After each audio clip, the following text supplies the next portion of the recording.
Okay, hi guys, welcome back. You might notice we are in a new bedroom. If you watch my other videos, you know I had to move due to a mouse infestation. I feel like I am mentioning it all the time, but honestly, it was a traumatizing experience, so I am gonna keep freaking talking about it. And my room is very much not fully set up, so I'm trying to strategically block like this temporary shelf of random stuff. Unclear if it's working, but just pretend that isn't there. Okay, now for today's episode, it is my 1 year full-time content-versary. Well, no, actually I started doing content full-time like at the beginning of February 2024, so it's been a little over a year. I've been a bit delayed to getting around to recording this. But my first podcast episode was also me talking about doing content full-time. So I guess this is also our podcast versary. Although I managed to release less than 10 episodes in a year, so we're just not going to talk about that part. But I thought it would be interesting for you guys, for me to like just get on here and transparently kind of give you a state of the union, an update on how things are going. And also for me to reflect. I am so go, go, go. I really have not taken the time to just even think about like what has gone down in the past year. So, I think it'll be good for both of us. Now, the first topic I want to talk about is like creativity. It's funny because when I first told people I was making this decision, everyone was congratulating me on pursuing my passions. I mean, I think people who knew me really well were just proud of me for taking the risk because I do have like a more risk-averse personality. But a lot of people were like, oh, you're like, really like leaning into your creative side.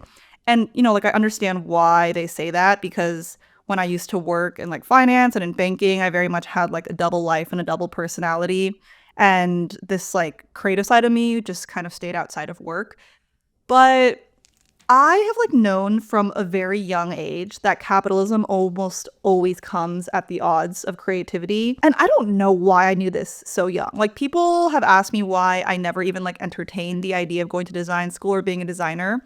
And I always knew like making like clothing or whatever you do within the confines of like what will sell or what will make you money is ultimately not creativity, or it's like compromised creativity. I mean, I also like interned at fashion brands in college, and I'd be doing things that I normally loved outside of work, right? Like taking little flat lays or like doing social media. But it was for a brand whose aesthetic like I wasn't super aligned with, and I just hated it. And so I really attached to this idea of like, in order to maintain the sanctity of creativity, it needs to be like not how I make my money. And I talked about this a little bit in like last year's episode. So even though like, yes, I'm leaning into a more creative career, I knew like in the pure sense of creativity, I was going to be compromising my creativity in a lot of ways. Like I was going to be doing more creative work, but I was going to have less creative freedom, if that makes sense. Because, for example, I understand why people think that all I do is sit around and crochet and knit.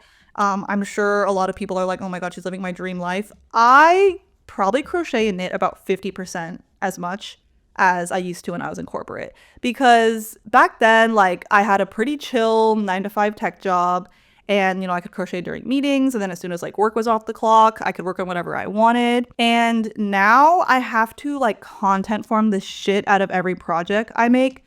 Like you must realize this if you follow me on socials, right? Like I will post a full-blown YouTube video. I'll post a like Instagram reel and TikTok where I'm like talking through the process. I'll also post like a reel and TikTok that's like to music. That means that I am stopping all the freaking time to film. And if you crochet or knit, like a lot of the joy of it is the flow state. Like I don't have the luxury of that anymore. And once I'm done filming, it takes me like at least 10 hours to edit a YouTube video. So I have to do all that and like figure out the thumbnail and post before I can even think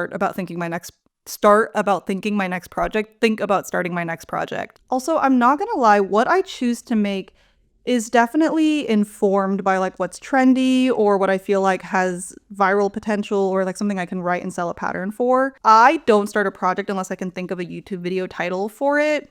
Not necessarily like clickbaity, but like something exciting, right? Because y'all are always like, oh, you should make more pieces that you'd actually wear. The reason I don't is like, yes, partially because I like to experiment different aesthetics, but it's also like one thing I have really been wanting to make just to wear is like a plain black loose knit cotton sweater. Like, what am I gonna call that video? Like, knitting the most boring sweater ever that I'll actually wear. Now that I've said it out loud, that would actually kind of be a good title. But you get my point. Like, the only reason that I crocheted plastic bags again was because I knew it would pop off. Actually, I didn't even do that well on YouTube, but it was like my most viral TikTok from 2021.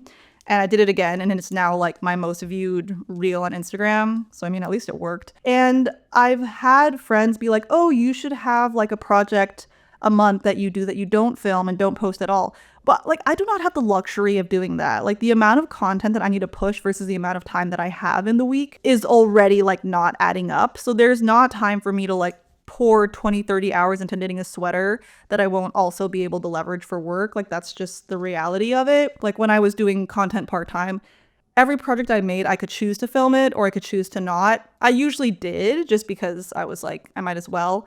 But now the work of making an item is like 20% actually making the item, and then like 80% like filming and editing all the content associated with it, you know? Another thing is like, a lot of my friends, when they like see me, they're like, oh my God, Grace, like you are crushing it.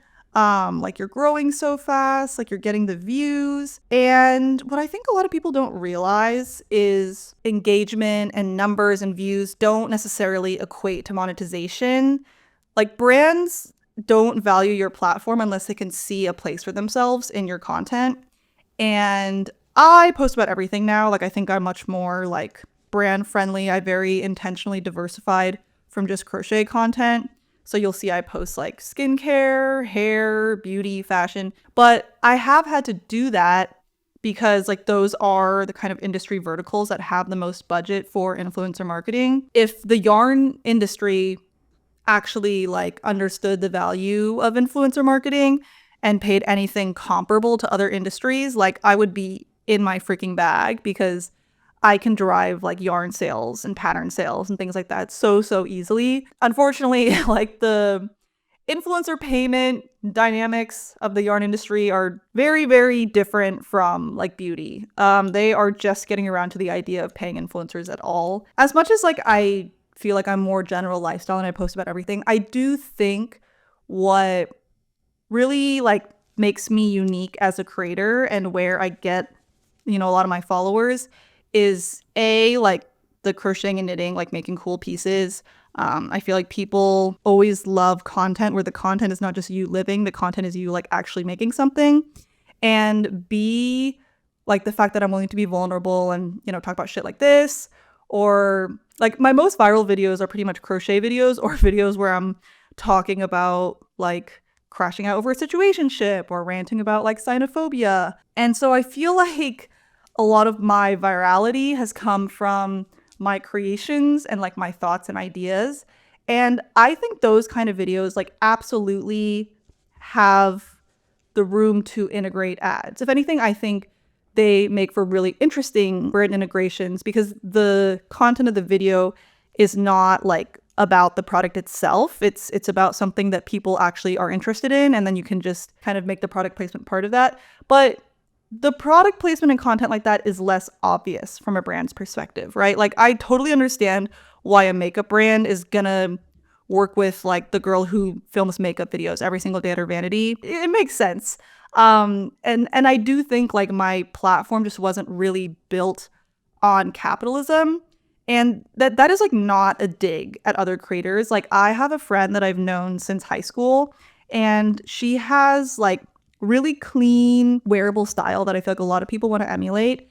And she's like always getting asked like where the pieces she wears are from. And so her video format, and I don't think she did this like intentionally, but her video format is like, this is what I'm wearing today. And then she says where every single piece she's wearing is from.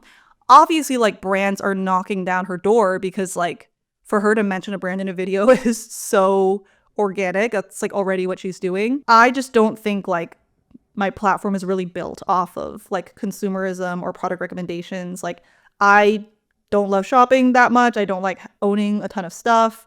I'm not like a retail therapy girl. So like I've gotten in the habit of like recommending products that I love and they are all products that I genuinely love. But in an ideal world, like I would like to have a job where like people just watch me crochet cool things and that's it. Like I don't have to sell them. I don't have to sell patterns. I don't have to push product. But we live in a capitalist society, right? And there's all this discourse around like a content creator versus an influencer. There are very few people who can manage to make a living as a content creator without also being an influencer. Yes, you can get paid for views. Like if I had like millions and millions of views on YouTube, I could technically make a living like just off of the AdSense money. But I'm getting that money because ads are being run during my videos. Like at the end of the day, that's where the money is coming from. It's like a broader, I don't know if moral dilemma is the right word, but just the dynamics of trying to make a living off of your art, but the living is not actually coming from your art at the end of the day. It's like taking the platform that you built using your art and then using it to push product. And I think like I was aware of that reality, absolutely. Like in last year's episode, I said, once there's pressure on what I post to like make money, obviously I cannot just think about like what I want to post. Like there are way more things to consider. Oh, we need to talk about the financial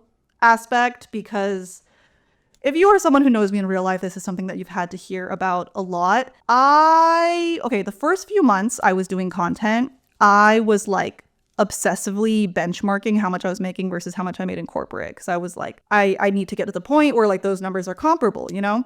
And I have really let go of that mentality because it was driving me insane. Like my mom asked me, she was like, what was your income for 2024? And I literally told her, I was like, I don't know, that's none of my business. Because obviously it's important to look at how much money you're making to figure out like if this is going to be a sustainable career for you. I have the luxury of like having a lot of money saved up. So it's not like I'm looking at my bank account to like see if I can pay the bills, right? But I was definitely like benchmarking my success way too much off of like whether I was getting brand deals and what the income was.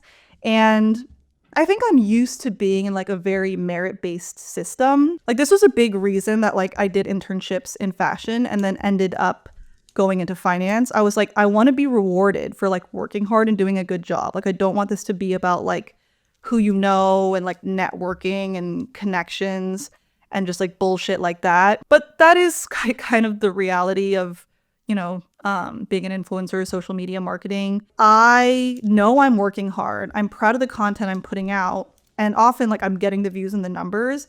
But whether that manifests into like brand deals and monetization, there's so many factors that go into that, right? Like there's the timing of like companies and their kind of like marketing timeline and calendars. There is like the angle of who you know, like knowing the brand girlies at brands is like hugely important. And there's also just like general economical, political stuff, right? Like the tariffs are definitely going to screw with certain dynamics of like brands that we work with as influencers. And I am trying to not like detach from how much I'm making because it's still an important number, but not use that number as an indicator of whether I'm doing the right thing. Like, I think where I go wrong is if I'm not getting brand deals, I'm like, oh, the type of content I'm putting out must not be right. Like, I must not be angling myself or positioning myself well for brands if I'm not getting these brand deals. And that is an important consideration for sure, but like things are just very come and go. Like, this is the nature of being a freelancer, and I knew this is gonna be really difficult for me. The fact that you just like don't know when your next paycheck is coming. And I also am not like I talked about this before as well, I'm not a very like manifest, delusion, trust the process, hope for the best kind of person.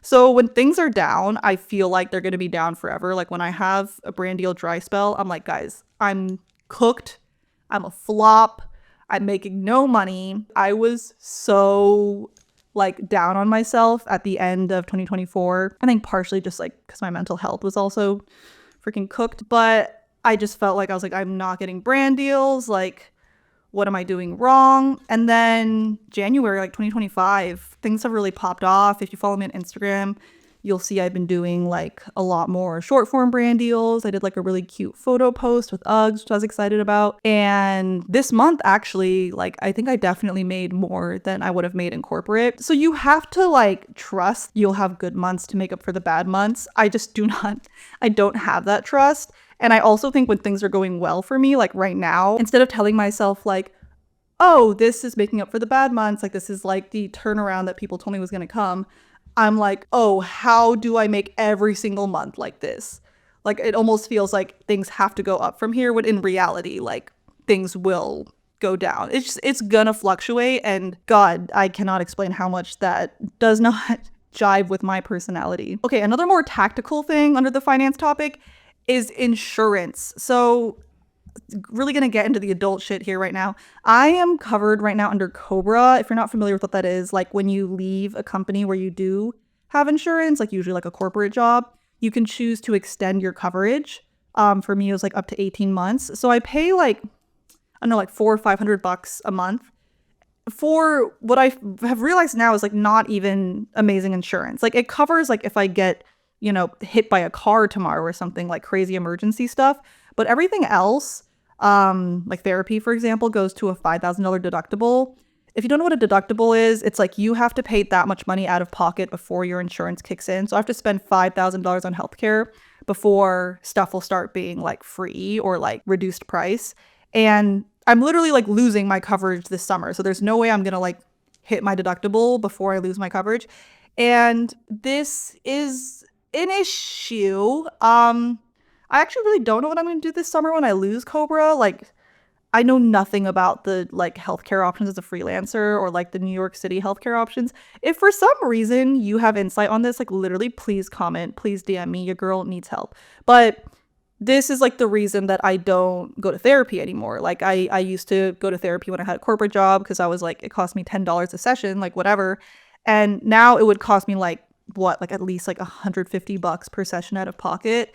And I just am not like willing, not like if I found a good therapist, I'd be willing to spend that money, but I don't want to spend that money like trying to audit a bunch of therapists and find a good one. I really struggle with finding a therapist I like. I'm not going to get into that actually. I want to do a separate episode on therapy. But the point is, it's not so much like I'm in a state of financial duress, like I'm fine, but it's not good that I'm taking the fact that I make less money and using that as a reason to like not spend money taking care of myself, right? So things like going to therapy or like not paying for a gym membership when like I really need to be more active, just like for my physical and mental health. Obviously I look amazing, haha.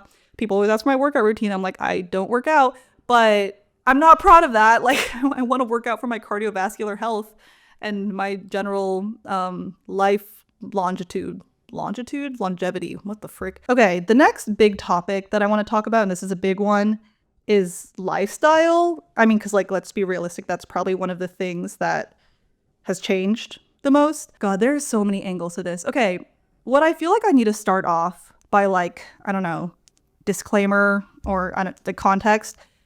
I do think the amount of work that I'm trying to do right now is not reasonable. Like my time management is very bad, right? But I think if you added up like the number of hours of work that I'm expecting myself to put in every week, it's like I think at least a 60-hour work week, probably more. So yes, like part of this is a lifestyle change, but I also just think like my sheer workload has probably at least like doubled from what was expected from me when I was like in my little tech job. I mean, we should talk about the pros first. Like the flexibility is amazing. Like you guys have seen from my vlogs that I get to travel the world. And not only do I get to travel like more than the 2 weeks a year that a lot of people get for PTO, I also get to leave for like really long periods of time. Like I had unlimited PTO in my last job, but I couldn't, you know, fuck off for like an entire month at a time, which I can now do. Although, well, if you watch my Korea vlog, you know this. Like I feel like I'm kind of taking advantage of the ability to do a long trip and overusing it. And then I'm always like deteriorating by the last stop. So I'm trying to do shorter trips now. But the point is like I have been able to travel in a way that I haven't been able to, honestly, even compared to college. Like besides like brand deals and getting shipped products, nothing is stopping me from just like leaving the country whenever I want to, which is an insane amount of freedom to have at this age. Also, just day to day, I can go out in the city and do stuff when it's less crowded because everyone is working. So I can go to like popular cafes, popular restaurants, the gym. I mean, theoretically, I just said I don't go. And I do think I especially like at the beginning of the year, got a little bit too in the habit of like doing outside stuff on the weekdays and then just locking in and like working on the weekends. And I think that wasn't great because obviously my friends who work in corporate jobs do most of their socializing on the weekends, and I was kind of neglecting them because I was like holed away working. So I've been trying to subscribe to like more of a traditional work week. And the other thing I feel like people are really jealous of like influencers for is our ability to just have our own work schedule, which is obviously such a luxury, although for me I think it's a bit of a curse, because I don't want to say that this is the optimal schedule for me productivity wise. I do think like I could be better about this, but I tend to be most productive after midnight. Like those wee hours of the morning are when I crank things out, and this is probably heavily related to the fact that I don't think I'm neurotypical. I don't know. We need to like get into whether or not I have ADHD in a different episode. But like in college during finals week, I would literally sit down and start studying at like 10 p.m. and study until like 5, 6 a.m. and then sleep until noon. And I technically now have the freedom to live my life like that. Because like when I was in corporate, I would like work until 4 a.m. and then still have to wake up at 8. So that was obviously not good. But I don't really want to enable that schedule. Like I absolutely believe that it's healthier to sleep when humans evolutionarily are supposed to sleep. Like I definitely think the few times I've managed to get in a schedule of sleeping early and waking up early, it has been so much better for like my mental and physical health.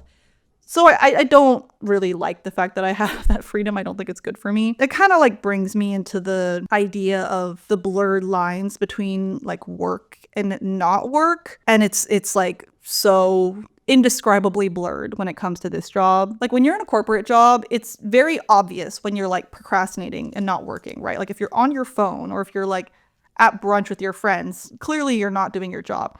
But for me, it's like I'll go on Instagram and like post a story and then just start scrolling. But like I won't even realize that I've started wasting time, you know? Or like Emily and I, she's my friend that you probably know if you follow me, we will have like little cafe content dates where we like get together at a cafe, we like take photos, you know, all those like bomb Instagram photos of me. They don't just like happen. Work goes into that. And then a lot of times after we finish the content, we'll just like sit there and talk for like 3 hours. The first like hour or two are work. And after that, I am just basically like having leisure time, which I technically am not supposed to have during the workday. And actually, when I told people I was going to do content full time, I did get the advice like you need to create clear boundaries between work and the rest of your life. Like you need to have days that are work days and you need to have days that you aren't doing work.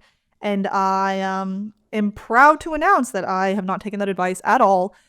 I don't know, maybe I'm just making excuses for myself, but it does feel kind of difficult for the type of content that I do. Like if you film makeup videos or like you film sit down talking YouTube videos, I guess like this, you can like have a day where you crank out like 5 Instagram reels and a YouTube video and then spend the rest of the week editing, right? But for me, like I make process videos, so I kind of have to check in with the camera like 4 or 5 days a week. I think they're so right that like it's important to have days where you don't do work. But to be honest, I cannot remember the last time I had a day go by that I didn't do something work related. I mean, obviously, like you could argue posting an Instagram story is work for me, but I can't think of a day where like I didn't text my manager or reply to emails or like sit down, edit videos or like edit a post. I mean, I post almost every single day on Instagram and TikTok. So like naturally I'm working most days. On vacation especially, I've talked about this in other videos, but vacation is like extra exhausting for me because I'm like out traveling all day, but like still trying to like edit content and post. And so it does kind of feel like no days off. And I'm sure if you took the amount of work that I did and focused it in like 5 days of the week and gave me 2 days completely off, like that would be so much better for my mental health. But I don't know. I just like, not that it's not possible, but it would have to like, I'd have to pretty drastically kind of change what my workflow looks like. I also think like I have serious procrastination issues. and I'm always behind. Like I always am behind on my deadlines, behind on my posting schedule. So even if I work like all week, when I get to the weekend, I'm still behind and I still have to work on the weekend. And okay, speaking of procrastination, this is something that I've always struggled with in a huge way. Like I cannot execute tasks without impending, I was gonna say doom, impending timelines, the doom of impending timelines. This is why in college, I would learn an entire semester's worth of content in literally like the last 24 hours before an exam, which, I mean, impressive I could even do that. Like, okay, academic weapon. And I know I've said I'm going to do an episode on procrastination, and it's been a year and I haven't done it. And that tells you a lot about my procrastination problem. Where I really struggle with procrastination is tasks that I don't want to do. And what is awesome about my job now is that like there are no tasks I absolutely don't want to do. Because in my corporate job, there would be tasks either that I hated or I didn't know how to do and I'd have to figure out. And I would get like a degree of immobilized that I don't even know how to explain to you. Like it would literally be 3 a.m. like the night before I needed to do this thing. And I'd be like, I cannot do it. It literally feels impossible to me. I don't deal with that anymore, right? Because like, yes, there are certain parts of like being an influencer that are less fun and less glamorous, but like all aspects of it are things that I am like happy and willing to do. Probably the hardest thing for me is editing. Not even because I don't like editing. It's not that I love it, but it requires like a level of like you have to lock in to edit, right? Because you can't play any music in the background. Like you have to just put your headphones headphones on and go at it for like hours. I'd say my YouTube videos take me like 10 to 15 hours to edit. And that is like not a lot for YouTubers. Like I know a lot of YouTubers who take like 30, 40 hours to edit their videos. And I know I'm able to crank because if I have like a brand deal video due, I will like sit there and edit a video for 12 hours, like in one day and finish it.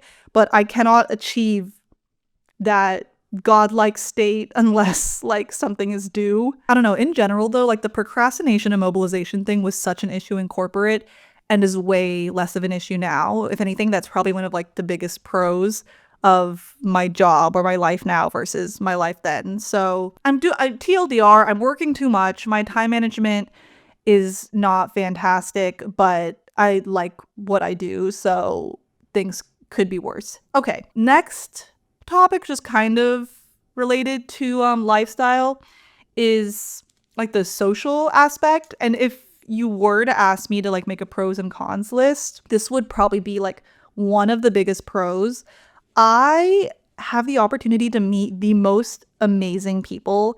And I think like my friend group from like college and from my hometown was very, I don't know if like insular, but it's like a certain type of person. Like I've always surrounded myself with like other Asian American immigrant children who are academically really successful, but who also have like a lot of creative talents. And so I've really gotten the opportunity to diversify, like meet people from like a bunch of different ethnicities and meet people with like very different, careers. I have talked about like how one of the big things that even got me to like take the risk of pursuing content was coming to New York and meeting people who like took a chance on a creative career and then like watching them thrive. Also, like, not all influencers deserve their platform. That is absolutely true. But I think the type of content creators that I meet, like they have something to offer and that's how they build their platform.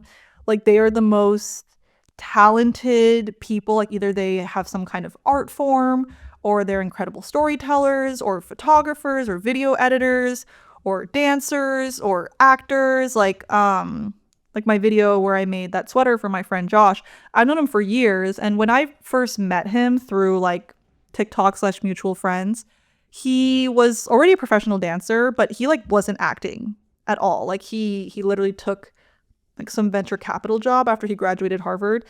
And now he's in ExoKitty season 2. Like he's literally in the cast of a show that I unironically watched and loved already. I also think just the fact that I have like an unlimited network of potential friends to tap into. This is going to sound kind of bitchy, but like I meet so many people all the time that I know I could be best friends with. Like we click and I'm like, if we just like hung out one-on-one more, we could absolutely be besties. And I don't, because I already have like so many close friends that I care about.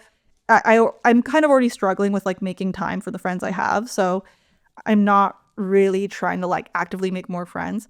But so many people my age are like, how do I make new friends, right? It's like kind of either through work or like mutual friends, or you have to like go find a new hobby, like God forbid join a running club or something. And the fact that like if I wanted to have 5 new besties like next month, I literally can make it happen so easily. And this also kind of goes for like having an international network of friends. Like, I mean, not every city. Like, I don't know if I know anyone in like Minneapolis. Did I even say that right? But I can like go to like different countries, different cities, and I'll have like a social media mutual there that I can like meet up with or can like take me around. But I will say like the flip side of this is that my social battery struggles so much in this job. Like I already don't have like a lot of social battery. I wish I could buy like a portable battery for it. If this, sorry if you're listening, you can't, I'm like holding up my hands. If this is how much socializing I want to do in a week, my social battery is probably like, I don't know, like a third of it or like a half of it. Like I would do way more social stuff if I felt like I had the capacity for it, but I just like am an introvert by nature. And so this like job, I don't know, it's like isolating in some ways, right? Because I'm sitting at home by myself talking to this camera. But filming absolutely still drains my social battery. Like I'm sitting here talking for like 30, 40, 50, I don't even know how long this episode is now, but like for quite a long time. There's also like a lot of events that influencers go to, and those, I mean, I'm lucky enough that like I usually will go with a close friend and then it's like fun. But if you don't bring a plus one, or like your friend isn't also there, it's like very like small talky networking vibes, which I feel like we all collectively hate and find kind of exhausting. You know, so the flip side of like constantly meeting new people is you have to constantly meet new people. Duh. Okay, speaking of events, this kind of, I don't know, this kind of like transitions me into a different topic, which is like vanity slash self-esteem slash the comparison game. It's a broad topic, but like being an influencer, you are surrounded by so many beautiful people. And I will say, like, I think my friends before I became an influencer were also just like all insanely gorgeous and hot. But like now I just know an innumerable number of like insanely hot people, right? Because like, let's be honest, especially if we're talking like the fashion beauty verticals, content creators on average are like, if we're speaking like purely, you know, like socially conventional standards, are more attractive than your average person. And I feel like I am out of touch with like the broad population of people. I think like my perception of myself and how pretty I am and where I stand is so warped because I know everyone who's hotter than me. Does that make sense? Like suddenly, even though like I genuinely think like I am beautiful and like I am conventionally attractive in a lot of ways, because of all the people that I've met through the internet, it feels like there are more people who are hotter than me than not. And I don't know, like you guys are probably like, you shouldn't even be thinking about it in that way, but that's just like it does kind of like insidiously affect your mindset and how you view yourself. And I am a very confident person. Like I will say, like, I think it gets to me a lot less than it probably gets to other people. And I also had the fortune of like coming into the content space when I was like a full grown adult and like my frontal lobe was developed. So I don't think it's like fucking with my head as much as it could, but it's a weird dynamic. And I think I have kind of gone out of this mindset, but for a while I was really stuck in this like, would I like, how much more successful could I be as a creator if I were prettier? Because you've probably like heard the term like TikTok pretty. Like there are people who are like absolutely beautiful, and there are people who are so pretty that they just have to like film themselves doing absolutely nothing and it'll go viral on TikTok purely for them being hot. I think seeing that kind of content like really gets to me because I'm like, oh, if I were just prettier, like I could put less work into my content. Because I do get bitter sometimes about like how labor intensive my content vertical is. Clearly, me sitting here crocheting this freaking bonnet. And I think even aside from like comparing myself to people, it is natural to become like more vain and obsessed with your appearance when you do what I do.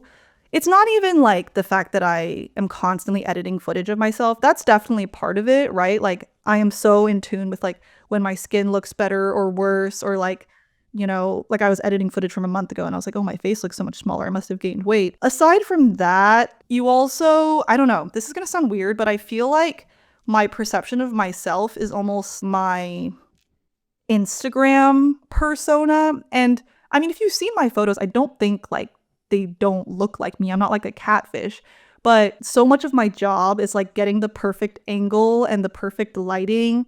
And like I do edit my photos, like I, you know, edit if like I have a pimple or like, I don't know, if my makeup is kind of botched. You know, I wish I was one of those people who's confident enough not to edit, but sorry, I'm not. And so I feel like I'm so used to seeing this like perfect image of myself.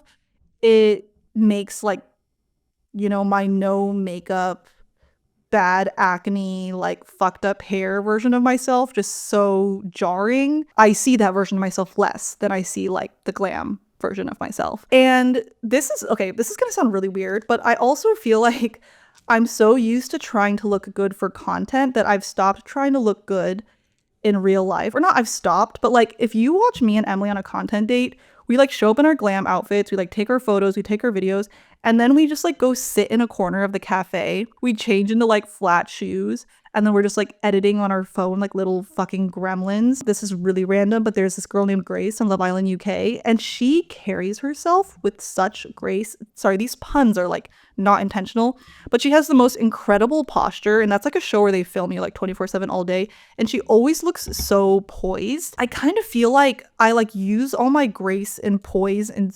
swag. Why was I about to say swag?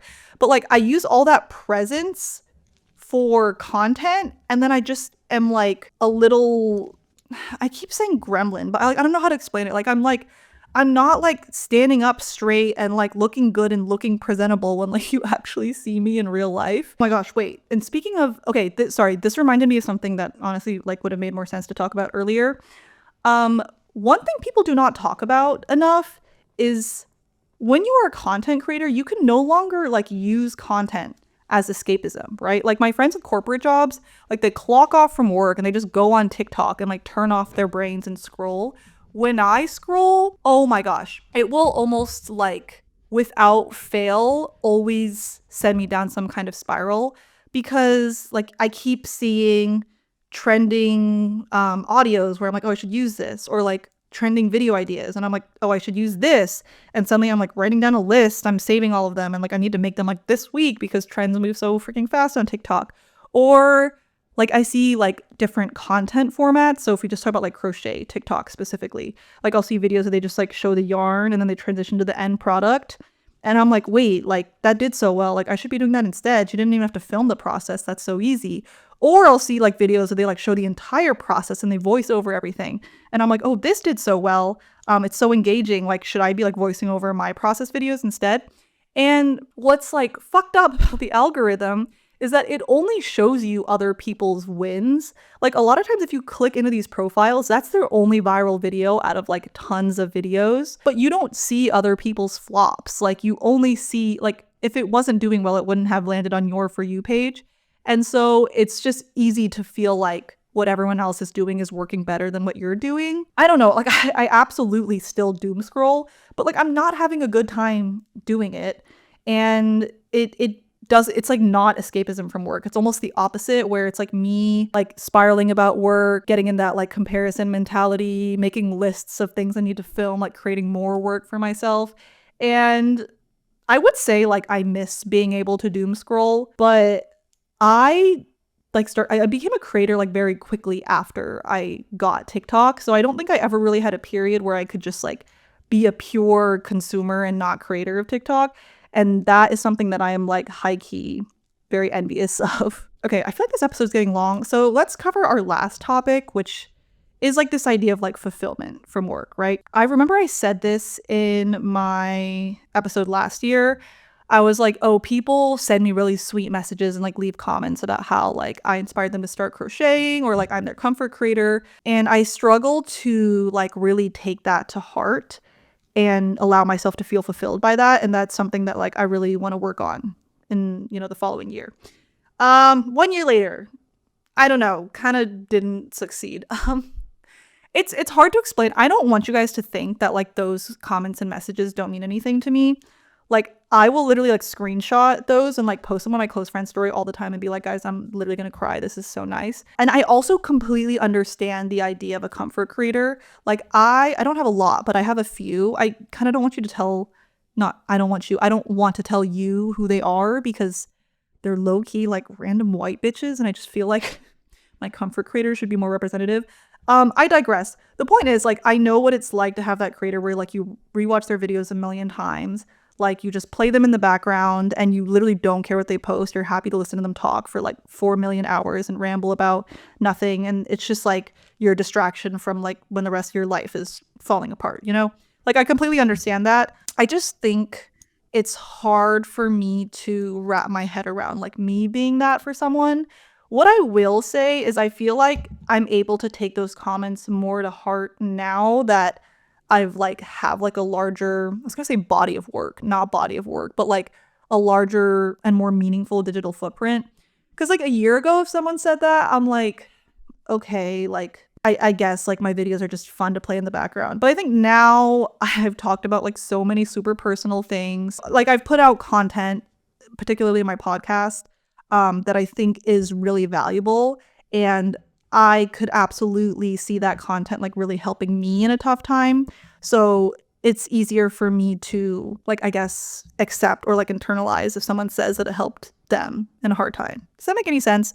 It's not that I don't get fulfillment out of it. Like when I see like these messages, these comments, they mean a lot to me. But I think day to day, it's hard for me to sort of like not even keep it in mind. I just think it's a very intangible thing. Like these are people that I usually don't meet in real life. That's why I do love like when I meet you guys in real life, because it kind of like, I was about to say like brings my impact to life. That's so dramatic, but it like makes it feel more real, because right now they're just like random messages from strangers. What I will say is like, aside from the effect of what I post or what it means to people, a big thing that has been amazing about this like career pivot is I feel like I am myself again, because I am by nature a bit of a grind beast. Why did I just say that in an accent? If you ask people who knew me before like 2021, like from age 0 to 23, I need to stop saying I'm an academic weapon. It's actually really bad. But I worked so hard, like to a toxic point. Like I made like overworking myself my entire personality, and that must have been like so obnoxious. For a few years, I was just like hopping around between these corporate jobs, and I was just being like kind of mid. Like I was doing my job. I wasn't like a bad employee, but I wasn't trying that hard. But that's not who I am. Like I am not by nature a like do just enough to get by kind of gal. And for a while there, I was like, oh, maybe I'm just like permanently burnt out and I just don't like working hard anymore. But once I fully committed myself to something that like I'm passionate about and that I actually want to grow, I feel like I reawakened that side of myself. I don't know, like I feel like I recognize myself again. I mean, it comes with its own issues of like me burning myself out and like working too hard. I guess this kind of leads us into like the grand reveal, final conclusion. Do I regret it or not?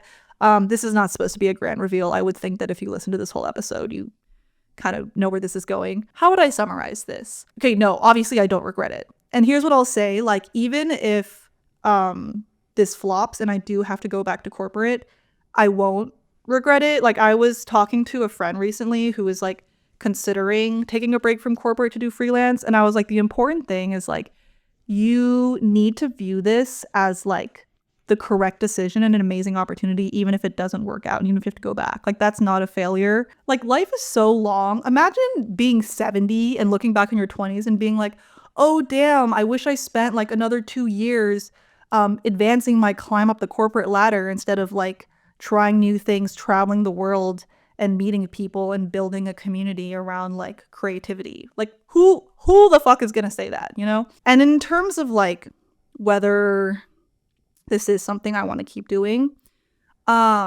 It's funny. I like definitely have a habit of like being like, I'm a flop, I'm not making enough money, like blah blah blah. And my friends naturally are like, you know, maybe pick like a financial limit or like a time limit, like I'll give myself 2 years and then like decide whether I want to do this. And as soon as they tell me that, I realize like, yeah, I complain about being a flop, but at no point have I seriously entertained the idea of going back to corporate. Like I will like say it out loud because it's like a fear of mine, but I have never actually considered it in the past year.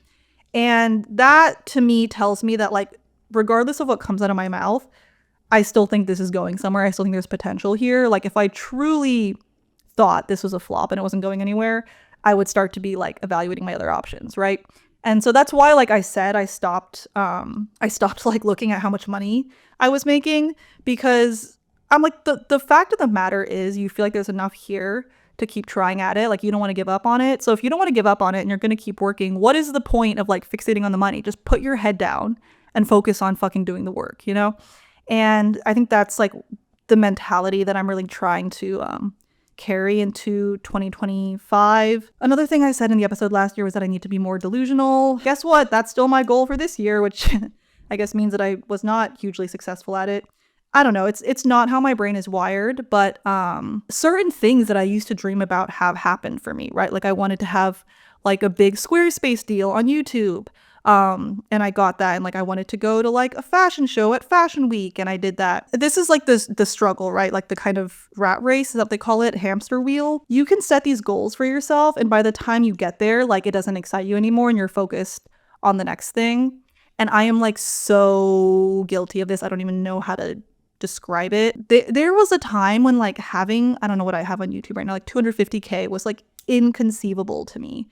Like that was my dream. But obviously now that I hit 250K, I'm like, why don't I have 500K? Why don't I have a million? You know, and the same goes for like all my other platforms. I think this mentality is like also why like I have horrible work-life balance and I like am just going at a million miles a minute, is because, I mean, it's kind of like similar to if you have like your own business or whatever. There's like an unlimited amount of work you could be doing. There's no scope of work. You could always be doing more.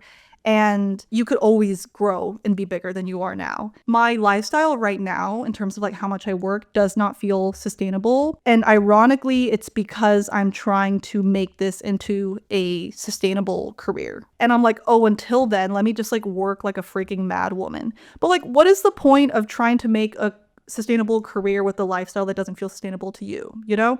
And so I am just always trying to like find that balance between like not burning myself out and driving myself insane, but also like keeping the fire under my ass and like continuing to grow this. I need to just put less energy into spiraling and more energy into like dreaming and manifesting. I really am, you know, trying to ground myself more in gratitude, and also just like slowing down and taking a moment to, well, I was gonna say pat myself on the back. That's like the most like white millennial shit, but I also like can't think of a different way to say it. Just like take the time to really appreciate how far I've come. That also sounds so cheesy. What the fuck? How many followers did I have on Instagram at the beginning of last year? Maybe like 70K. I now have like 130 something. And it's so easy for me to be like, oh, that's not that much. That's like almost double. Like it took me years to get to 70K. Like I think like basically like 3-4 years. And in 1 year, I've almost doubled that. Like I need to take a second. My AdSense used to be like a laughable amount, like the amount that I make from YouTube views. Now it like at least will like pay most of my rent, you know? Like I know this entire episode was about like, do I regret doing this full time or not? But like the fact that that is even a choice for me is so insane. So insane. Like, yes, I'm not making as much as I made in corporate, but like I am getting by in one of the most freaking expensive cities ever because of this. Summary, this was not an easy year, but no regrets. And I love you all and am so grateful that I even get to do this. Oh, and sorry, this is really random, but shout out to my manager, Lucia. She is like my manager who manages all my brand deals and emails and stuff, and she has been like truly so by my side this past year and always uplifts me and tells me that I'm crushing it and tells me that like I need to trust that things will come and like not be in a rush and not burn myself out. Like she tells me everything I need to hear. And a manager is honestly just supposed to manage your business, but she has to manage like my emotions. So I am so grateful to have her by my side. And all my other friends, my content creator friends, my non-content friends. Okay, what is this? A fucking like Oscars acceptance speech? I'm gonna shut up now. Yeah, I love you guys so much, and I will see y'all in the next video, next podcast episode. Bye, guys. You left the kitchen light on and it's 2 to go to there. It's better.